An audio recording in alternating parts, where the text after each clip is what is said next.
Welcome to The Weekly Trend, a podcast for navigating the markets through the lens of technical analysis. The Weekly Trend podcast is provided for educational purposes only and does not constitute any professional advice. Listeners should not act upon the information or content without first seeking advice from a registered financial planner. Welcome back to the Weekly Trend podcast. Today is Friday, February 11th, 2022. S&P 500 currently sitting at 4478. I'm David Zarla. I'm here with head of the Federal Reserve, Ian McMillan. We should probably just start with Fed noise right off the top. Everybody talking Fed about noise. I guess they're deciding on how many rate hikes there are going to be, or people are arguing over it, or, right? Largest inflation print since 1982. So of course it's going to be the talk of the town.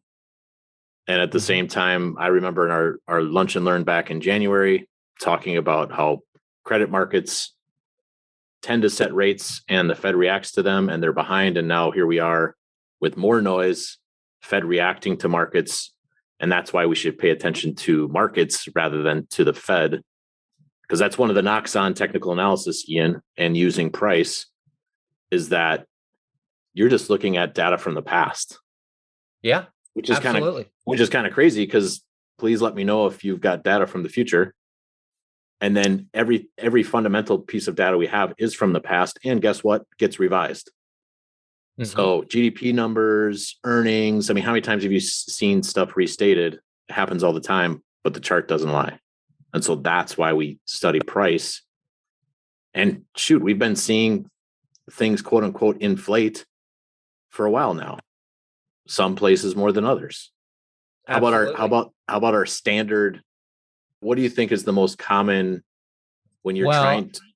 I think most people would. I think I know where you're going with this. And it's funny you bring this up because literally a few minutes ago, Spoke had a tweet on this and they said, so my answer, right? I think most people's answer, right, like theoretically speaking, would be gold.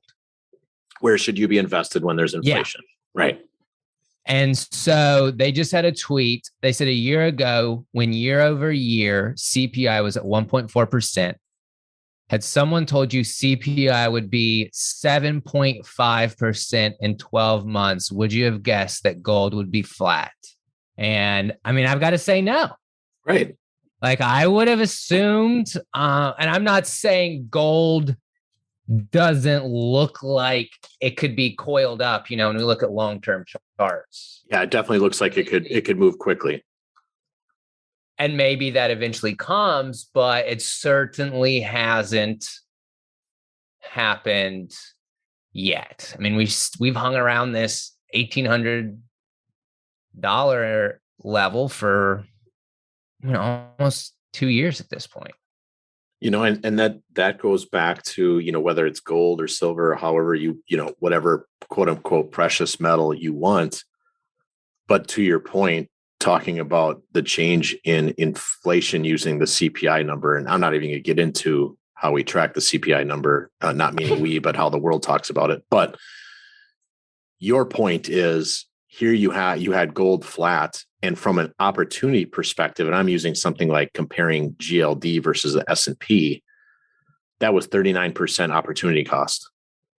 When you look at GLD versus S&P, it's down 39% since March of last year versus the S&P. So there's opportunity cost, and there's not all quote unquote inflation protection vehicles are the same. And I agree with you too. When you look at price right now, that doesn't mean gold can't jump here quickly in the days and months to come, because it does kind of have that compressed look to it. Well, I mean, you want to so you mentioned the term inflation protected. Okay, so when we think about that, I guess this is the same question you had, more specifically in the fixed income space. If someone told you CPI was going to be at 7.5%, what would you be moving? Yeah, you're supposed to be buying tips. And right? Look what they've done. I mean, look what they've done to tips over the last I mean, few since months.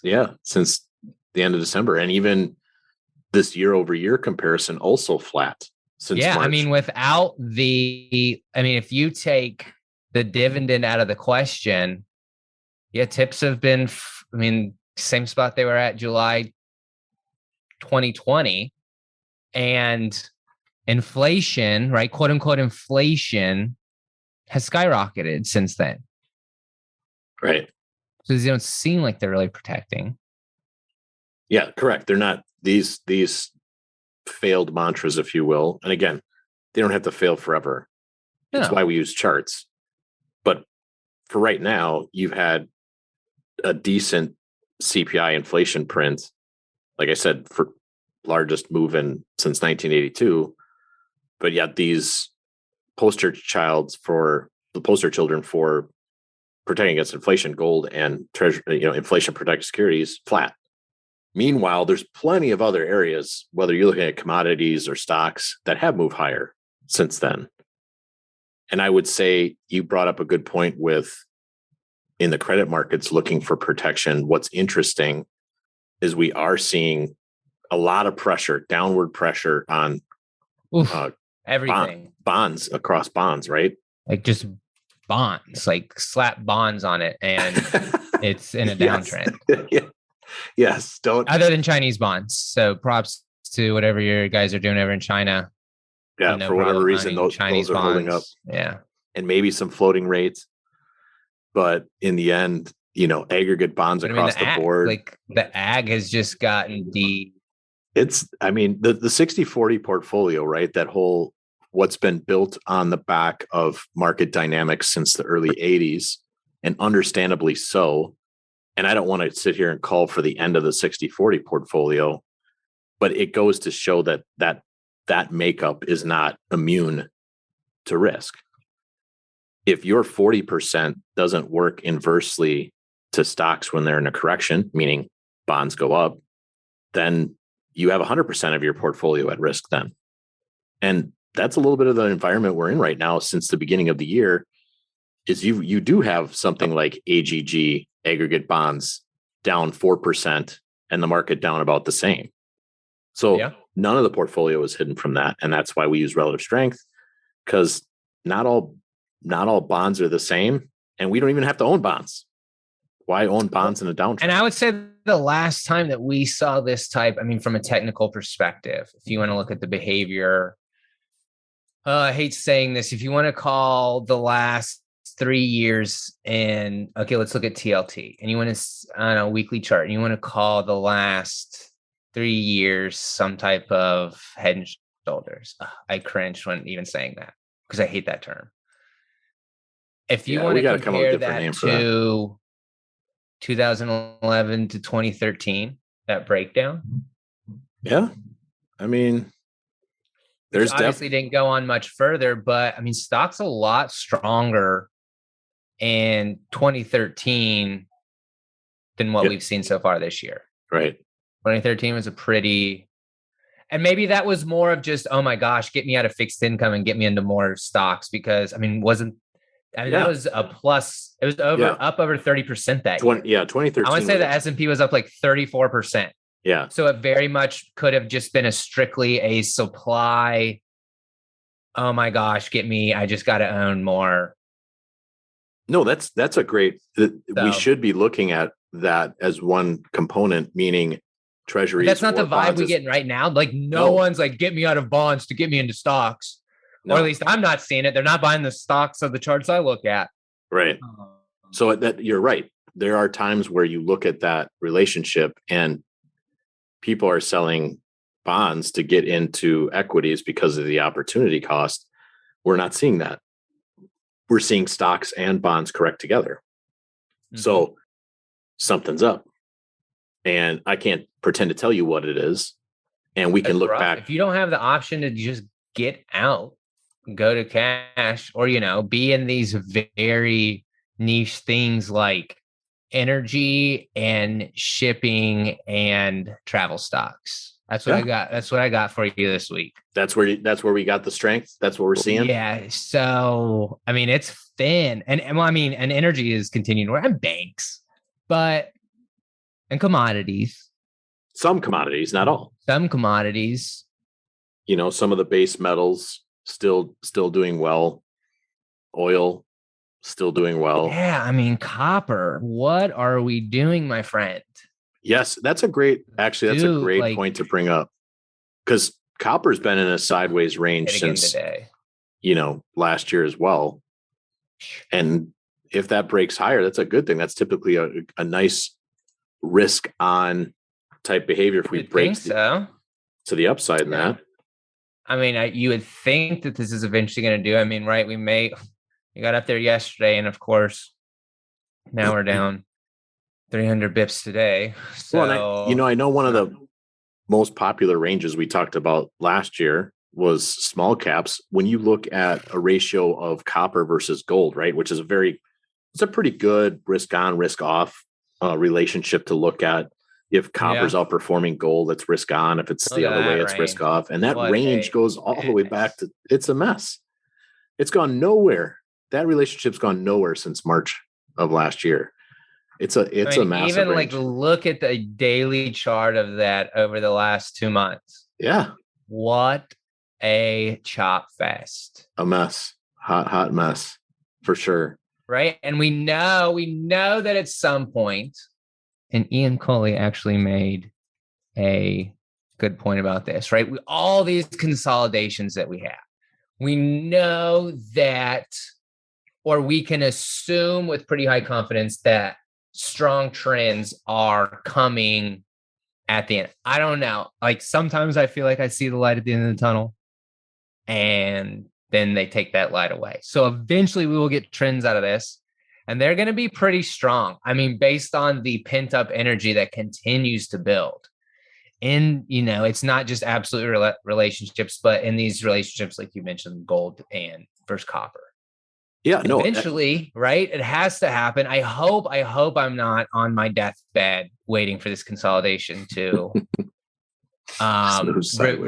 resolve itself. Although some days I go to sleep feeling like that's the case. Like you're in the middle of the ocean just floating around. Well, and I mean, we should really say, right? I know we did throw the Russell into that. I would still be in the camp that the Russell has made its move. We have had the end result, and we have decided what direction we're going to go on the Russell. Yeah, and that would be lower. Unfortunately, no one was more giddy when we broke to the upside. What was that, back in November? Right. Back in early November, late October, for sure. And until it's back above 209, it's 209. Guilty until proven innocent. And that's right. That was the retest yesterday. That continues. I mean, looks like it's going to be a total pain to push through. So if we get yesterday's nasty daily candle where we went up to, in fact, I think they went to 209 and a nickel was the intraday high yesterday. And took their nickel, took it right from them. Slammed it. Horrible daily candle. Obviously, we've got 2.5 hours before close today. If we were to get a candle that looked like it does right now, I mean, that's some pretty not good looking chart action right? And it's logical level. Yeah. And is this going to be something where in a month we sit back and like, oh my God, the polarity, of course it got rejected at 209. Yeah. I think that's absolutely something you needed to be considering into 209. And now seeing the behavior afterwards.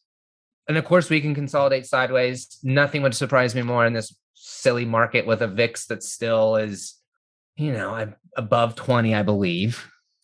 Well, and what I think I want to do is kind of tease the extended portion of the podcast with there's a formation taking place on IWM and price that's compression like, but not in a bullish fashion. And we're seeing that in multiple areas. And we'll get into that in the extended. But your point is made. It is small caps are guilty below 209. And we've talked about levels on here before with S&P, and it's below that 45, 25 level.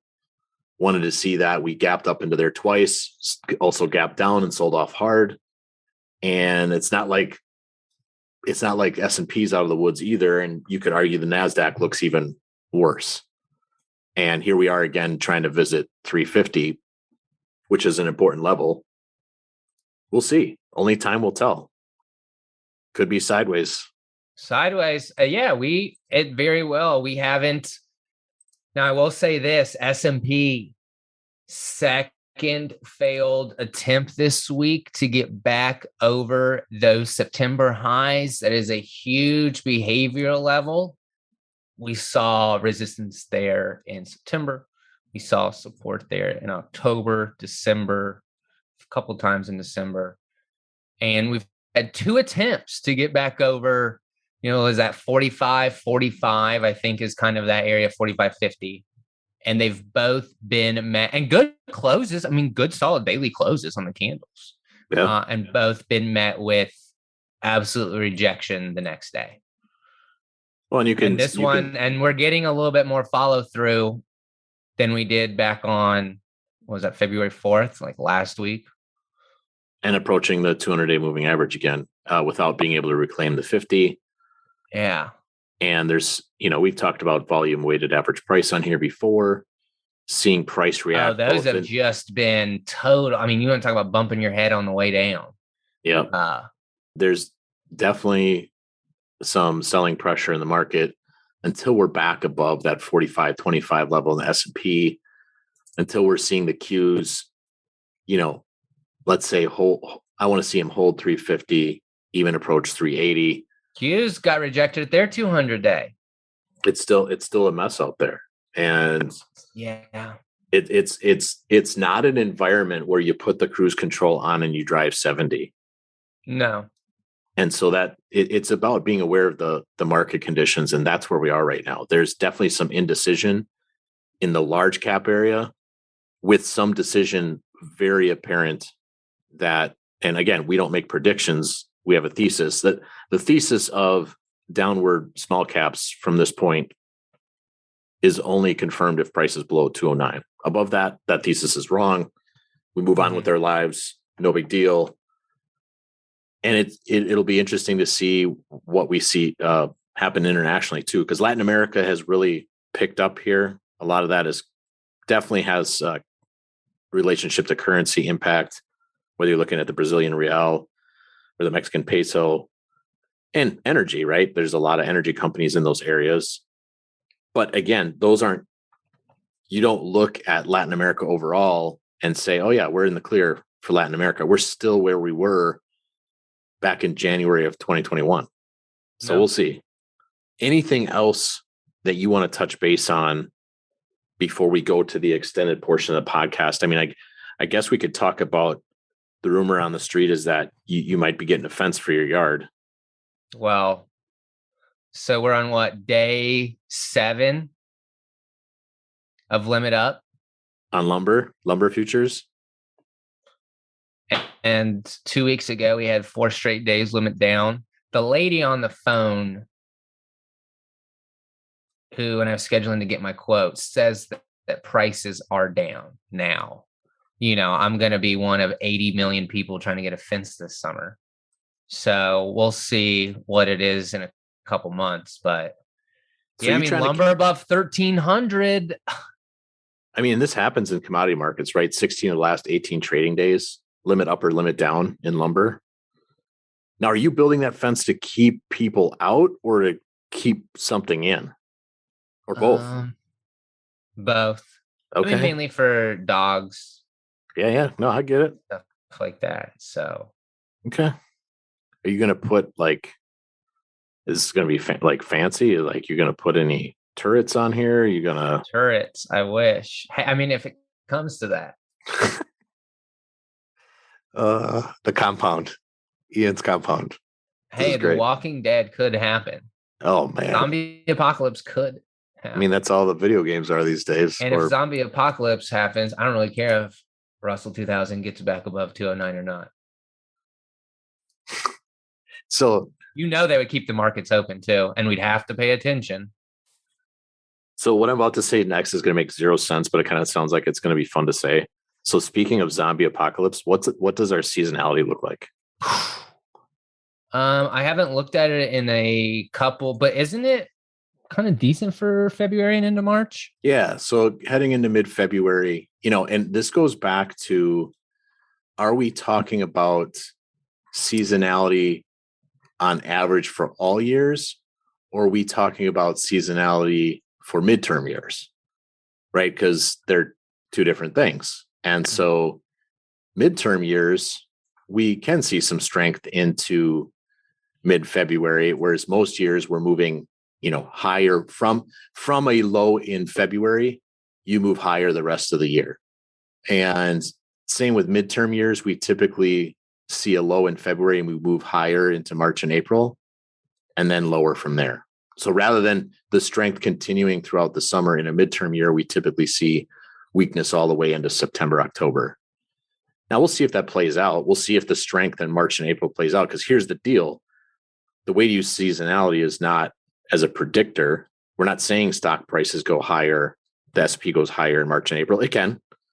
Why don't we get over 45.25 first? But if it doesn't, how weak is it? Like, how weak are things if in a strong seasonal period like March and April, we can't catch a bid in the S&P 500? That's very important. And we talked about how weak is the market we talked about this last week. If we couldn't get back up to 209, we did get that, but it was, I thought we'd spend a little bit more time hanging out, and they were ready to sell 209 on IWM yesterday. Yep. So we'll see. And does this turn into, commodities having a little bit rougher of a day today now? Those are still some of the strongest uptrends out there. Dollar back in its range, so we're not going to get any help there. It's been doing this is 3 months now. And we've had 2 fake outs, one in each direction. So TBD. Yeah. We just take the info as it comes in. From the dollar, rates move higher. Bonds continue to break down. Yeah, I think the areas you highlighted where the strength is, shipping, airlines, energy, it matches that we're seeing a place like Greece do well, right? That a lot of shipping companies out of there. And so we'll see. Yes. But again, those are smaller places that people don't necessarily think to look, but we'll go ahead and do that for them. No problem. So before we get to bear that burden. Yeah, we will. We will do it. Before we get to the extended portion, Bengals, Rams, or are you just looking for a good game? So looking for a good game. Really want to see Matt. I want to see Matt Stafford get his ring. I think that Joe will definitely get his someday. It's going to be a great quarterback, but there's just something about me that really wants to see. And I think a lot of people in Detroit want to see Matt Stafford get a ring. Yeah, possibly, considering maybe how the organization's run and what he had to work with while he was in Detroit. Which was, minimal. Right. And so, yeah, it'd be great to see. And at the same time, your insight on Joe Burrow there, we all know that Aaron Rodgers has only won 1 Super Bowl, and he's had an amazing career. How hard it is to get there and win. So hard. Right? Because even as a Chiefs fan, you're going to be going through there's sometimes I think that Pat might only get 1 or 2. And I say only, which it would be an incredible feat. But, with what his age and projections and all this, but it's so hard. Professional sports in general are so hard. Look at these teams. Look what the Dodgers did. Right. To specifically win a World Series last year. Yep. And they had won a couple recently. But it doesn't mean it pays off. Right. Yeah, a lot of things have to go right. Like health being one of them. Your team has to stay healthy. And if you don't have, your team has to be deep, because if someone does go down, the next person up's got to respect that position and play it well. Then not only do you have to have that, you've got to have a couple balls or calls go your way. Ball bouncing, calls, anything go your direction. That's just reality. because playoffs are tough. Playoffs are all, I mean, so many more things are on the table. It's like, right, March Madness. How often does the number one overall seed actually win the NCAA tournament? I mean, they might make it far, but lots of times you get a 3, 4 seed, 5 seed that wins the championship. So many things have to go right. So many things have to go right. And what I love about sports, because it whether you want to talk about sports and markets and how they mirror and mimic each other, is in the end, there's only 2 in this game and only 1 comes out. So for the majority, most of the teams, they season ended early. There's only 2 who get a season that's maximized. And so that it's sports are full of failure. And can you handle it? How do you handle it? Do you get back up? What's your plan for the next? It's the same thing with markets. You're never going to bat 1,000 when it comes to taking on positions. It's how you respond to failure. And do you have a process to, when failure does happen, because it's to limit the damage. Like one of the things I think about when I watch the Olympics and you watch you watch snowboarders or ski jumpers, the freestyle stuff. What do you notice about all of them? They've learned how to fall. Like they take on these amazing height and movement. And when they land, if they fail, they've learned how to fall without hurting themselves. And I think that the same applies for markets. When a position goes against you, you better have a stop loss process so that the failure doesn't end up completely crippling your account. So with that, I want to pause. Anything else you want to cover in this portion before we jump onto the extended? No, just wishing everyone a happy Super Bowl weekend. Yeah, man. One of my favorite weekends. Agree. So hope you guys stay on for the extended portion. Otherwise, we thank you again for listening, and we'll talk with you guys again next week. Have a great weekend, everyone. All right, Ian, jumping into the extended part of the podcast, one thing I kind of wanted to blindside you with, and I don't know if it's a fundamental question or not, but when we think about rising rates, I heard someone, or I saw someone write something about how that's going to be a kick in the pants for crypto assets. So, if we think we're in a rising rate cycle where they're going to be increasing rates, and again, I'm a believer that markets set that rate and the Fed just responds. But for the purposes of what we're about to talk about, we're in a rising rate environment. I almost hate that phrase, but anyway, does that kill crypto? Does that kill crypto? I mean, in what sense? So are you talking about like crypto, just like Bitcoin, Ethereum? Are we talking about crypto, the asset, or like crypto, does it put a damper on the crypto community? Because it's like, oh, okay. So are you saying it's been cheap for 7 years? Like if you and I wanted to take out a loan to build a mining operation. Yeah. Cheap, kind of like a VC, right? It's kind of a VC bet. It's cheap. It's been cheap to do that and then repay said debt quickly. So do you see a lot of people bowing out from that regard? I guess I don't, from the asset itself, I don't know. I mean, could rates? No, I love that. I love that answer because you're addressing the underlying underpinnings of VC venture capital. So my first thought when you said that went to, I guess, the crypto community, and that like there's just kind of a damper on most speculative things when it becomes more expensive to bet on speculative things. Right. But the asset, I don't know. Yeah, we don't know. And I love that answer too. Like I appreciate the insight as far as venture capital money and quote unquote cheap money. And if that's going away with rising rates, how that would impact the community. Or just that type of attitude that is prevalent in the space. Yeah. But then also to your point, from a supply and demand perspective for things like Solana and Matic and Helium and Bitcoin and Ethereum and how many other bajillion coins there are, really you got to use the chart, right? If Bitcoin is back above 40,800, 40,775, it might be worth participating in. Below that, though, the 30,000 level becomes important again. And I would say that same for Ethereum, right? If Ethereum's below 2760, 2765. And I mean, Bitcoin has this, like, I don't know, like weird, it's been below its 200 days since basically, I mean, all year. And it still has this like upward sloping 200 day.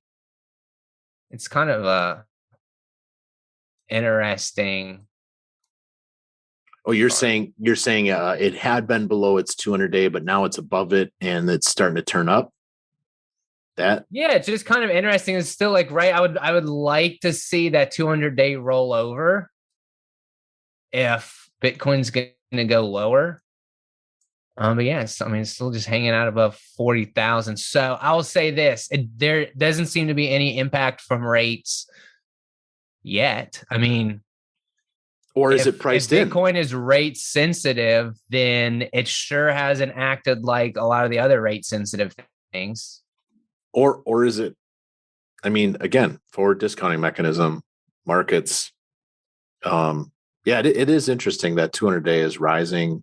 But it's below it. Is rising rates bad for? What do people say about the U.S. dollar?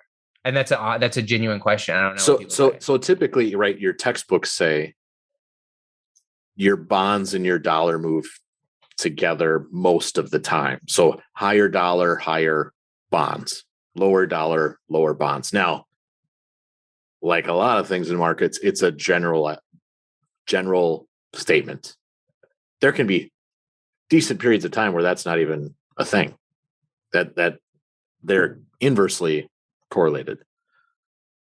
And what's awesome about markets is they tend to last long enough to get past people's memories. And what I mean by that is if we are going to see inflationary and rate like aspects that are like the 70s, many investors have not seen that before. Golly, like the 70s. Retirees have, like a lot of our clients are yes, some have, but a lot of retirees weren't they might have been alive. Correct. Yes. But did they actually have a pension? I guess they didn't have 401ks back then. Or did they have the 17-18% mortgage? Some did. Yeah. I mean, it was a totally different. And I better be careful. They were like 22 and they were, not worried about what their, retirement was going to be. But, and I got to be careful too, because I don't want to give the impression that I think mortgage rates are going to 17%. Oh my gosh. But we've talked on here before, you look at the 5-year yield and how it's breaking above really important levels and continues to. And I feel like it wasn't that long ago when we talked about 30-year yields. So you assume the 10 and the 30 year are going to follow? Yeah, I think I learned that from some pretty smart people. 10-year yields also breaking out to. Yeah. So you tend to see 2 years, then the 5 years, then the 10 to 20, and then your 30-year. And so, do I think the thesis of 30-year yields being above 2.4 is alive and well? I absolutely do. Now we saw this in 94, 98, or end of 98 through, rising rate environment. And so basically all of 99. Okay. So some years there, 09 was a rising rate environment, but everything was, I think that might have had to do more with getting out of bonds and into stocks. Could be. But I know one of the sound bites we're probably going to have Pratty pull this week is just the fact that it wasn't that long ago where we were talking about we could see the 30-year yield at 2.4, which then opens the door to rates up above 3. And again, what's interesting is I feel like the rate story is pretty in front of everybody's face. Mm-hmm. And so typically when it's in front of everybody's face, it's never that obvious. Like for example, that is I a agree. business week has the roller coaster cover this week where it's talking about a market crash. Typically when it's on a magazine cover, that's not really where we're at. But I'm open to it. I'm open to the market dictating what happens next. I mean, You that's go up and you go pull up a chart of 10-year treasury yields going back to the early 60s. And yeah, you peak out there in 81, and it's 15%. yeah. 10-year treasury. And that goes back to, and that's an 82, right? And so can you imagine that scenario? Like, why wouldn't I buy that bond and just lock in that? Because you also could have locked in at 9%. Correct. That's kind of the right. You sit here and you're like, oh my God, I'd be long, for the next, I would just buy long-term treasuries and ride that. But obviously you don't know when that ends. Now I think kind of maybe later on at 85, from a technical perspective, I would say you get some clues. That's a big top that has to be worked off. When something goes up for 20 years. Well, rates work in 35-year, 40-year cycles. So there's a whole generation that knew nothing but rising rates and laddering into bonds that paid you more. And so why would you invest in stocks? Because you could just ladder into the next bond that paid you more because everything else was being inflated. You could buy your commodities. Well, so yeah, I agree. And going back to, I will say this real quick on the technical picture for 10-year yields. Pretty big spot there at 130, 140. So the lows in 2012, the lows in 2016, and getting back above there feels a little failed breakdowny. And of course, that breakdown ended up being the COVID crash. And we're right now back above. So okay, so you're zooming out. I want to paint this for looking at TNX. Yeah. No, that the COVID panic below one spot ends 40 up being this quote unquote failed breakdown. Right. And I think, I say failed breakdown, it took a year to fix itself. But when I think we're looking at 70-year charts, we can consider a year a failed breakdown. Oh, for sure. Absolutely. The essence of, right? And now, do you look back in 20 years? And there's a lot of things where I think COVID could end up being this like flip. I think love it could go to growth value. I love that you went there. Which kind of goes along with the rate thing. Is it I think it's a big, and I don't like to say this, like reset or flip of it's a lot of relationships and macro relationships, if we want to call them that. Yeah, it is a market marker. You look at charts and the things that change directionally from the COVID panic. Like in March 09. Yes. Yep. Things change. And that was a capitulation event. And does that mark a failed breakdown in yields? Right now, that thesis is definitely alive and well when you look at 10-year yields. No doubt about it. And a lot of different areas, like you said, growth value, some of those things. What has oil done since then? What have commodities done since then? So absolutely, totally agree with that. And I think Pratty shared that chart of Treasury futures, I thought it was, on Twitter, breaking down between a pretty big level. Yeah. Yeah. T-bonds, breaking back down to where they were in 2019. Yeah, exactly. And I think too, worth noting, and I teased it in the previous part of the podcast, was just this formation that we're seeing in what IWM is doing, heading into, after it broke down and then heading back up into 209, that we're going to call it a bear pennant, if you will, like a rising wedge bear pennant. which isn't the greatest formation to see go into potential resistance. Would you agree with that?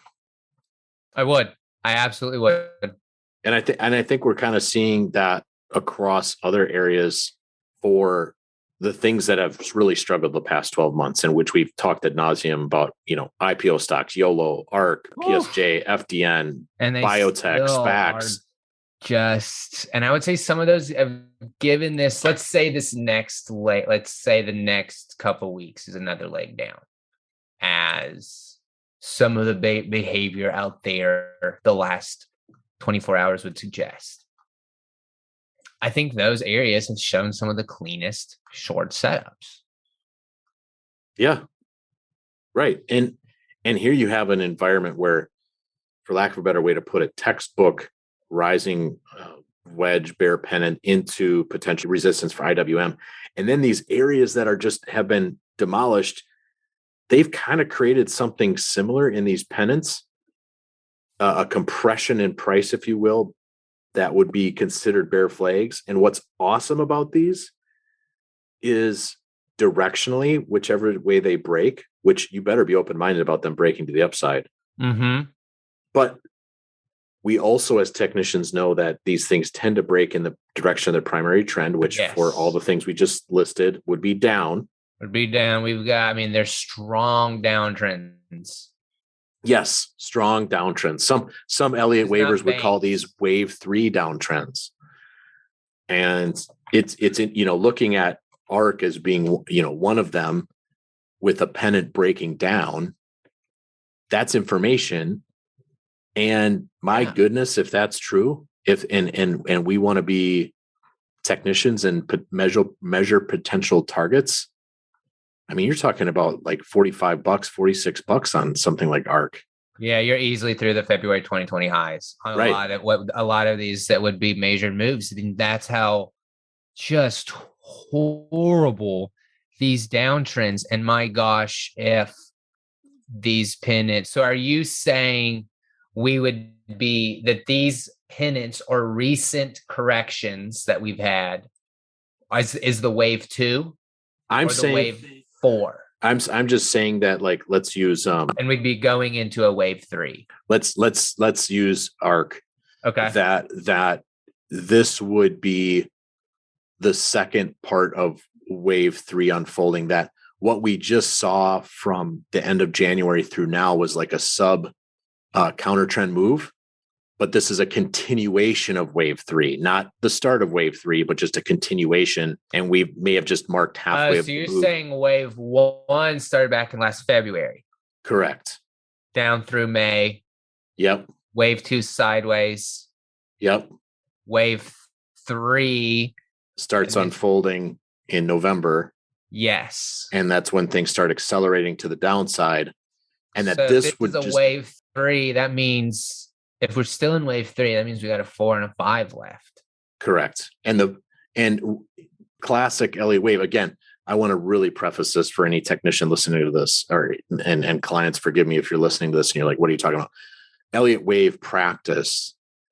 I am not the official. Elliott wave has its greatness and its limitations.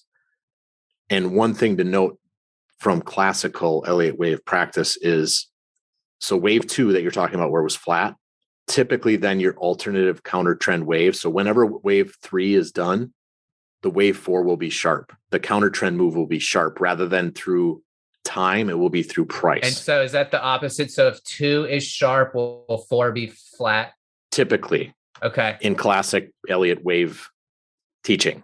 Doesn't have to be, but you go through some charts and it's really fascinating to watch when you're able to identify a 5-way structure, how 2 and 4 are inverted in time and price, meaning one is flat and long and one is sharp and quick.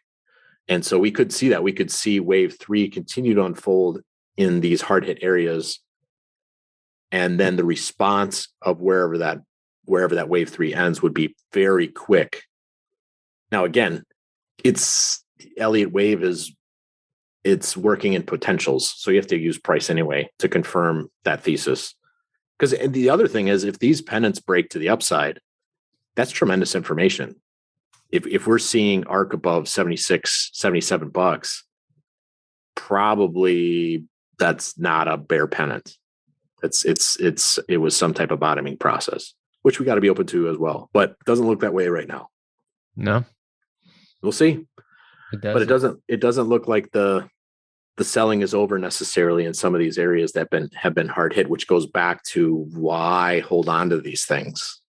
You don't, or why stab at them, maybe is a better way to put it. If you're looking to, it's hard to be involved with a falling knife and try to catch that thing. So buyer beware with any of these things that have just been crushed for the last year. Yeah, I mean, remember on like below a falling 200-day, it's much easier to reset with a short position into any rally, right? You've got to, everything has got to be the opposite of what you would do in a still keep it simple.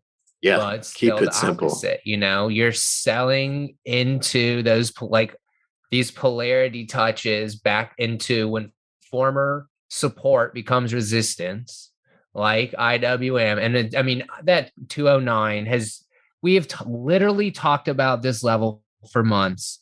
When it broke, it was such an important behavior level that you kind of figured they would come back and touch it.